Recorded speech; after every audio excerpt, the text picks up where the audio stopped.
Hi everyone, welcome to my channel প্রিয়াজ food blog. তো guys, আজকে আমি তোমাদের জন্য নিয়ে চলে এসেছি লোটে মাছের গোটা রেসিপি। হ্যাঁ, তার জন্য আমি ইউজ করছি ধনে গুঁড়ো, জিরে গুঁড়ো, লঙ্কার গুঁড়ো, নুন, হলুদ, আর এখানে আছে কাঁচা লঙ্কা, রসুন, আদা। তো চলো কিভাবে আমি লোটে মাছকে গোটা গোটা বানাই এটাই দেখার পালা। তো লোটে মাছ কিন্তু সহজে গোটা রান্না করা যায় না, এটা কিন্তু ভেঙে ঝুরি হয়ে যায়, বাট আজকে কিন্তু গোটা গোটাই থাকবে।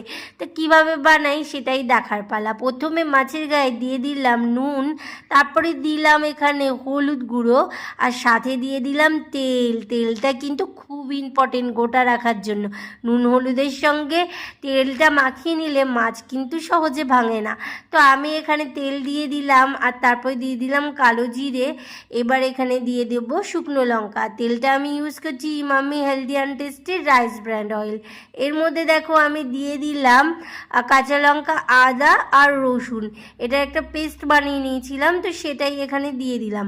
হালকা ভাজা ভাজা হতেই আমি চলো এই গুঁড়ো মশলাগুলোর মধ্যে জল দিয়ে দিলাম। তো এইবারে জল দিয়ে একটা পেস্ট মতো করে নিলাম, আর এইবারে মশলার মধ্যে এই মশলাটাও ঢেলে দিলাম। দেখো এবার কিন্তু এই দুটো মশলাকে মিশিয়ে নেওয়ার পালা।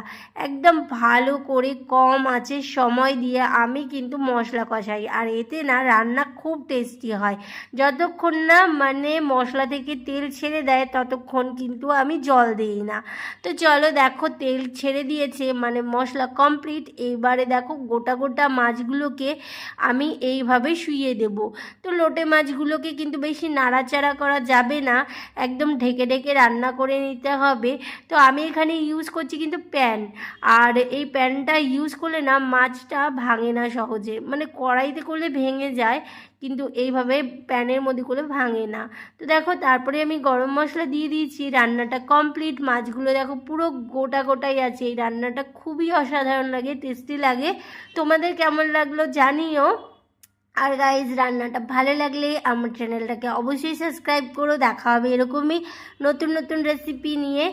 আর তোমরা এই রান্নাটা কে কে পছন্দ করো সেটাও কিন্তু জানাতে ভুলবে না। টাটা।